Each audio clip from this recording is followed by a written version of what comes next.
Anyone who's ever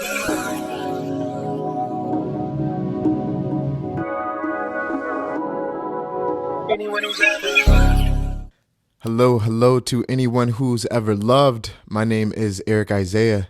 And I'm J Penn. And we are RYL.BLU. I'm here with Jay. We're going to start with the first question. What was your biggest inspiration behind completing this project? Like, why was it important for you that we get this done this time in this way?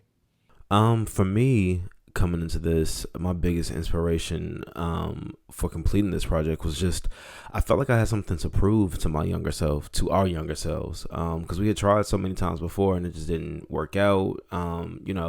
Things weren't aligned at the time, or we just weren't in the space maturity wise to get it done. So coming into this, like it was tunnel vision. Like, we had to get this done. We owed it to our younger selves. And so, yeah, that was my inspiration coming in, just feeling like, all right, this time the shit gotta crack. Like, we can't record all this great music and it never hits anybody's ears and never inspires anybody, or just it stays in this vault like most of our other shit. So I wanted to break that curse, and I didn't want to disappoint. I didn't want to disappoint myself. I didn't want to disappoint you, and I hope that that actually was not the case.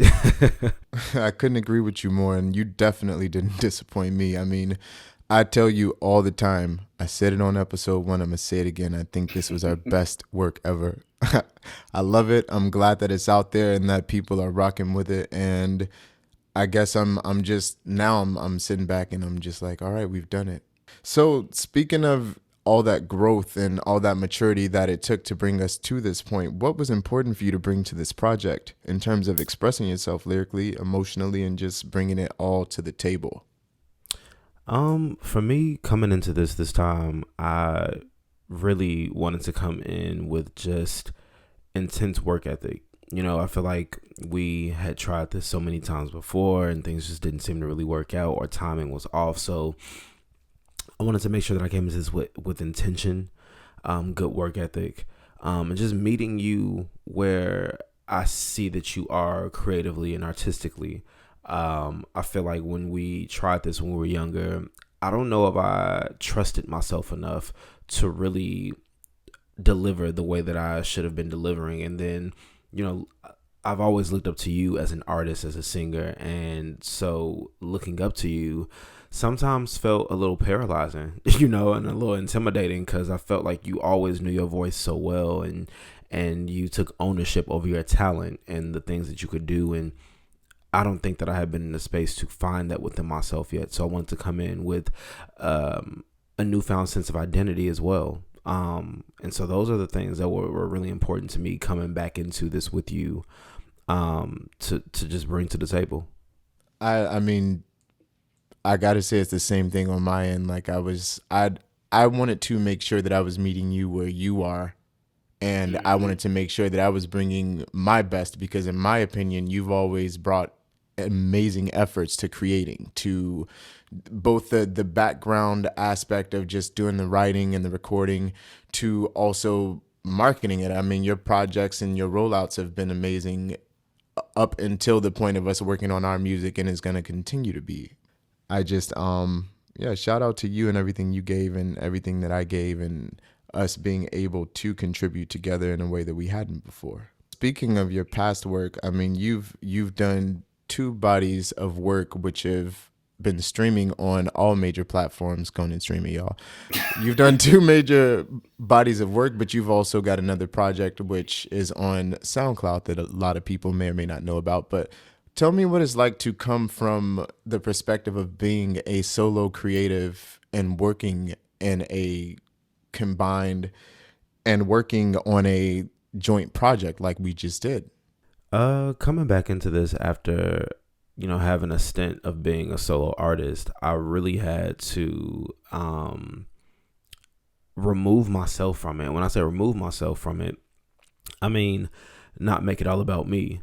That's one of the luxuries you have being a solo artist. It truly is all about you. But then again, not really, because you still have to keep in mind your audience. You have to keep in mind the stories that people want to hear. So that was a very long-winded way of saying that I truly had to make it all about RYL.BLU. I could not step into this being selfish and not being open to receive your knowledge, your growth, your experience. And I for example, I know that you are currently getting a degree in marketing, and I know that you wanted to pour some of that into the project. So I just have to step out of my own way and allow for you to be in the decision-making space as well.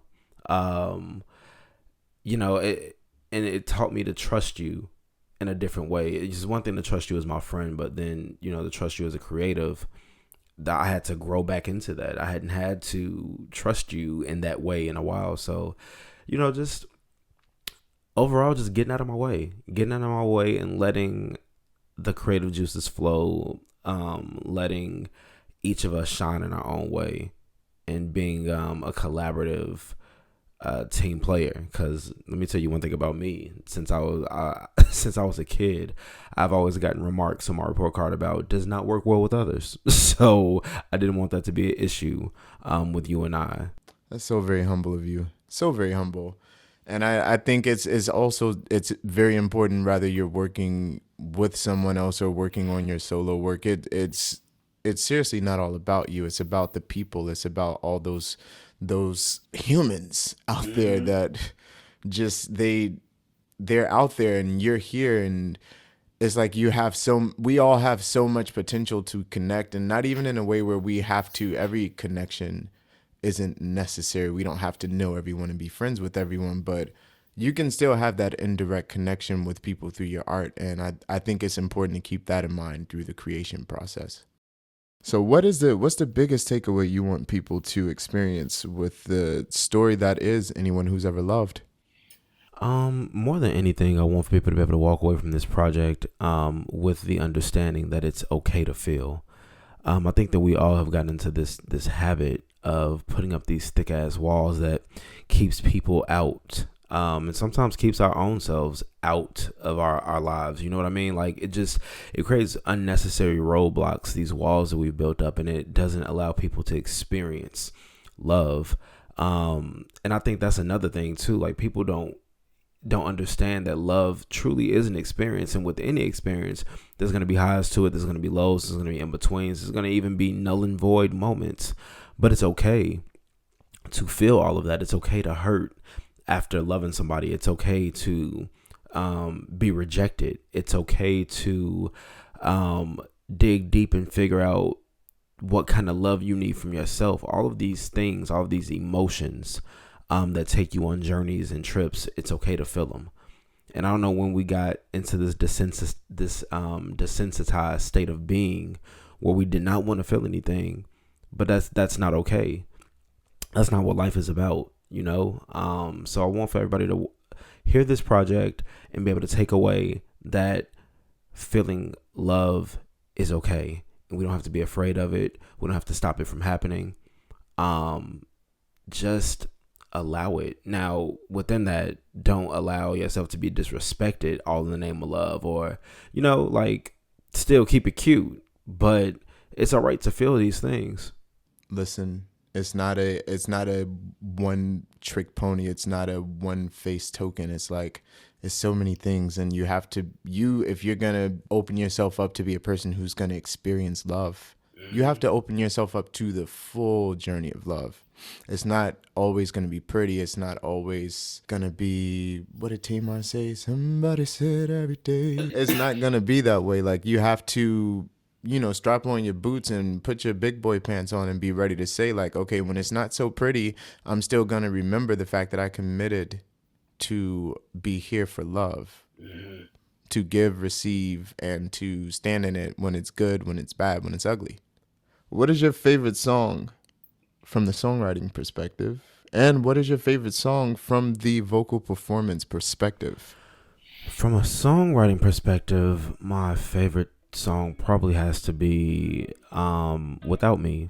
And I say that because it was just such a fun song to do. Like, even just our state of being at the time that we, started writing it, we were just chilling, high as hell, just, shooting shit, sharing stories with each other, and listening to beats while we did it. And just that process of it all was so fucking fun. And then watching you go through your process as a writer, and get your shit together in a way that felt organic and authentic. That was super dope, because I don't know if you remember this or not, but you had a whole different verse before the verse that currently stands for Without Me, and you hated it. You were in your feelings about it. You were just like, this ain't it. I'm not feeling this. I can't really connect. And I just remember in that moment telling you, Eric, look at this from a different perspective. There's more details to this story, but we'll save that for when we do a deep dive into Without Me. But I remember telling you, look at it from a different perspective. In the moment that we talked through the lens you should be looking at it from, like, you came to life. And it was just so dope seeing you in that moment, like, have this resurgence of energy and interest in coming at the second verse and pulling it off in such a flawless way. That was super fun. And I don't remember having fun in that way with many other tracks, with the exception of High. I think High had a very similar frequency to this one. So yeah, from a songwriter's perspective, Without Me was definitely it for me. Vocally, Real Love is just, man, Real Love always got the emotion out of me that I wanted to give. Even the first time we cut it, which was 2 years prior to us even going into production on the full blown project, it's always been one of them songs that pulls out of you. And I think it could just be that nostalgic Motown feel to it that just automatically puts you in the place of emotions and puts you in the mindset of great singers that have come before us. I don't know what it is, but that song is always vocally pulled emotions out of me, and it's definitely one of my favorite songs on the project from that perspective. Listen, I'm a sucker for emotion. I like to feel it. I want to feel it in my chest. I want to have goosies. I want to have the chills, and I want to feel it. Like, I feel like when it comes to Real Love, it was so important that when we came back to it, people felt it. So what is one way that creating this project created change within you? A lesson that I learned from this project that I will walk away with was probably you, indirectly learning from you the importance of pacing yourself when doing a project, because I'm a naturally impatient Virgo. I'm always in a race, to where, who knows, but half the time I'm like in such a race with myself to get to this unidentified space that I miss out on all the details in general.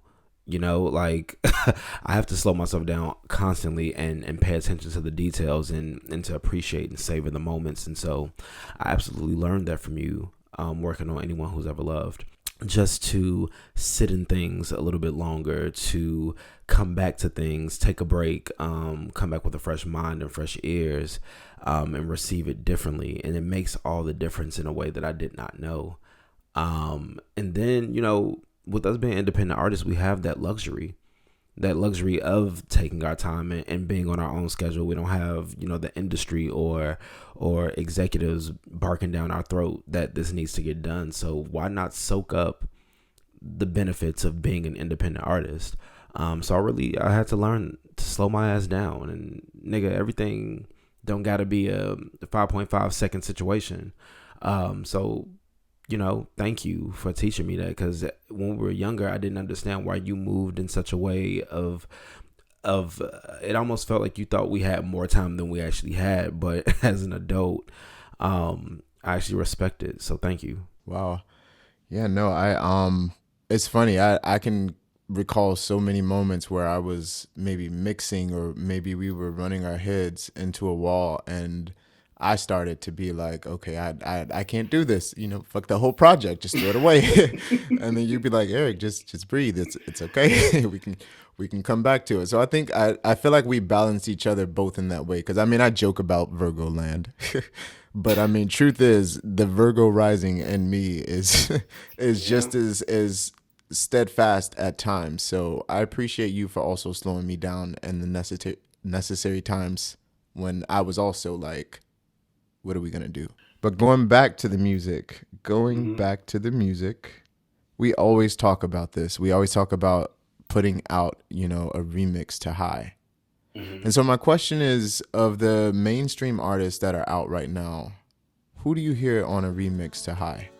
Oof. A remix to High. Who would I want?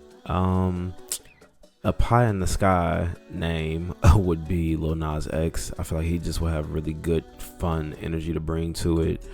Another artist would be this artist by the name of Amine. And he did this song with Kalani a few years ago called Heebie Jeebies, and he's fun and just all of his raps feel colorful. And then a third possible would be Chica. I feel like all three of them have this certain energy and fun swag that they bring to their music that will be absolutely necessary for High, because High is such a bouncy kind of like feel good breeze in your hair kind of song. Any of them, it would be an honor to work with any of them on this.